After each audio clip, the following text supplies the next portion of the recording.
Light is the fastest thing in the universe, but inside specialized manufacturing environments, engineers accelerate electrons up to 80% of the speed of light to perform a very specific task. To understand exactly how an electron beam welding machine works, we are going to build one from scratch, right here on this blank canvas. Every welding process starts with the same baseline requirement. Joining two thick pieces of metal together requires an intense heat source. When objects traveling at extreme velocities suddenly decelerate upon impact, their kinetic energy instantly transforms into thermal energy. Instead of using a gas flame or an electrical arc, this system generates melting temperatures purely by crashing physical matter directly into the joint. Our machine starts at the top with an electron gun. By heating a tungsten filament, we induce thermionic emission, essentially boiling off free electrons from the metal. To get them moving, we introduce a massive electrical difference. A 150,000-volt charge violently pulls those free electrons downward. As they pass through the anode plate, the beam naturally wants to scatter and diverge. Because electrons carry a negative charge, we can corral them using electromagnetism. These magnetic coils act as lenses. They squeeze that scattered cloud into a hyper-focused, steerable needle just 0.2 of a millimeter wide. By combining extreme voltage to accelerate the particles with magnetic optics to guide them, engineers gain microscopic control over raw kinetic power. Notice the open space between our optics and the metal.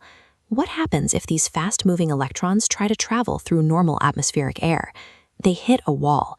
Collisions with billions of oxygen and nitrogen molecules will immediately scatter the electrons and sap their kinetic energy. To clear the flight path, the entire apparatus must be sealed inside a vacuum chamber and pumped down to extremely low pressure. Striking the metal in this vacuum environment, the severe energy density bypasses melting, instantly vaporizing the surface.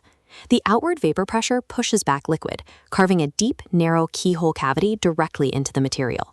This vapor-driven keyhole allows the beam to slice through inches of solid steel in a single pass, leaving the surrounding metal cool and minimizing thermal distortion. The beam itself remains largely stationary. To create a continuous seam, the metal workpiece is physically moved underneath it on a precision CNC table. Crashing high-velocity electrons into dense metal produces a highly dangerous byproduct, lethal X-rays. This gives our vacuum chamber a vital second purpose. Its thick walls serve as a radiation shield to protect the human operators. When you see the actual equipment used in aerospace and industrial manufacturing, the scale of the vacuum chamber and heavy shielding dictate the layout of the entire operation. This diagram summarizes the entire process in 4 zones: the electron gun for generation, magnetic coils for steering, the vacuum chamber for a clear flight path, and the keyhole effect for deep penetration. Despite the massive scale, the expense, and the radiation hazards, the entire operation relies on the elegantly simple physics of converting